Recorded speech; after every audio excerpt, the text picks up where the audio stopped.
အပိုင်း3ရဲ့အစမှာတော့ဆန်ဝါမတို့ကိုတိုက်ခိုက်ရေးတင်ပေးတာတယောက်မှအတုံးမကျလို့တင်ပေးရတာခက်ခဲတော့မှာပဲဆိုပြီးဗနာစကစိတ်လီနေပါတယ်အဲနောက်မှာတော့ထမင်းစားဖို့လှုပ်ကြတဲ့အချိန်မှာမြေခွေးမကအသားစိမ့်တွေချထားတာကြောင့်ဆန်ဝါမနဲ့ဗနာစတို့ကပဲပြန်ချက်လိုက်ရပါတယ်အဲနောက်မှာတော့ဂိုက်မှာရထားတဲ့မိစ္ဆာတွေကိုတွားရောင်းကြပါတယ်ဂိုက်ကောင်းဆောင်ကဗနာစကိုခေါ်သွားလို့မြေခွေးမကလည်းဟင်းချက်တင်တန်းကိုတွားတက်လိုက်ပါတယ်အဲနောက်မှာတော့ဂိုက်ကောင်းဆောင်ကဗနာစကိုရွှေအောင်စပင်နဲ့တူရဲကောင်းကောင်စီမှာလှုပ်ဖို့ကမ်းလှမ်းလို့ဗနာစကညင်လိုက်ပါတယ်အဲနောက်ဗနာစကဂိုက်ကထွက်လာတော့ဒန်ယာရီရလာတဲ့မြေခွေးမောက်ကိုတွေ့တော့မိစ္ဆာရီတိုက်ခိုက်လိုက်တာလားမေးတော့မဟုတ်ဘူးလို့ပဲဖြေလိုက်ပါတယ်တကယ်တော့မြေခွေးမကချက်ပြုတ်နီးတင်တန်းမှာတလွဲတွေလုံရင်ဖြစ်လာတာပါနောက်တစ်ဖက်မှာတော့ရွှေအောင်စပင်နဲ့ကောင်ကဂိုက်မှာကျန်းနေတဲ့ဗနာစကိုခေါ်ပြီးသူ့ကိုကျုံလုတ်ခိုင်းချင်နေပါတယ်ဗနာစဖက်မှာလည်းဆန်နီမကအပင်တွေပါစိုက်ပျိုးနေပြီးဆန်ဝါမတို့ကလည်းဓာအေးတွေမော်ပညာတွေလေ့လာနေကြပါတယ်ဒါပေမဲ့ဆန်ဝါမကတလွဲတွေလုံနေပြီးဗနာစကိုအကူအညီတောင်းနေတာမြင်တော့ဆန်ဝါမကတဝန်တိုးသွားပြီးတော့မိစ္ဆာကောင်ကိုမြ မြန်ဆန်ဆန်ပဲ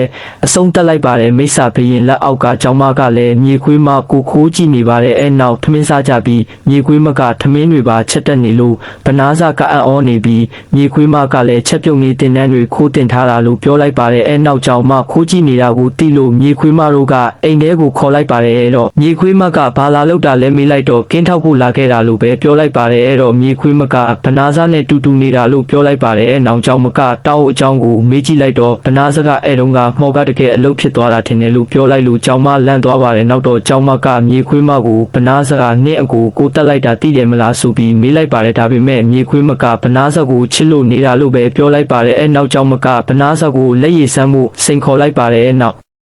ကျောင်းမကဘဲအရင်တိုက်ခိုက်လိုက်ပေမဲ့ဗနာစကပဲအေးဆေးလေးအနိုင်ရသွားပါတယ်မနေ့ရောက်တော့မြေခွေးမအကြောင်းကိုတီးသွားကြတဲ့ဆန်ဝါမတို့၄ယောက်ကိုနန်းတော်အကြောင်းကြားခြင်းပြောလိုက်ပါလို့ပြောပေမဲ့ဆန်ဝါမတို့ကဘသူမှမပြောဘူးလို့ပဲပြောလိုက်ပါတယ်အဲ့အချိန်မှာကျောင်းမကငကားတွေစီးပြီးထက်ရောက်လာပါတယ်ငကားကိုမမြင်ဘူးလို့ပြောနေတဲ့ဗနာစကိုမြင်တော့ကျောင်းမဆစ်ဆိုးသွားပြီးမော်တုံးလိုက်တာဟိုကပြန်တုံးလိုက်လို့ငကားတွေအကုန်မောက်သွားပါတယ်အဲ့နောက်ဆန်နီမကလည်းငကားတက်တဲ့ခေါင်းစဉ်လိုချင်တယ်ပြောလို့